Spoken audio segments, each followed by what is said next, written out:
I'm here at SEMA checking out some of the coolest and most unique vehicles, and here in the Toyota display there are so many different ones to choose from. How about this? This looks like a normal Toyota Tundra long bed, except that it's not. This is the Pi Pro.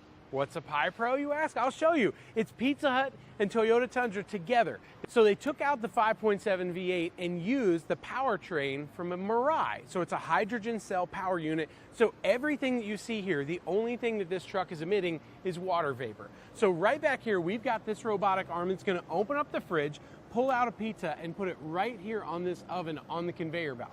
Takes about 4.5 minutes to come through the oven. Then this robotic arm will grab it coming out of the oven, slice it up, put it in a box, and get it right out the side of the bed, and ding, hit a bell to let you know your pizza's ready. 7 minutes, and you'll be having fresh Pizza Hut out of the back of a Toyota Tundra. How cool is that?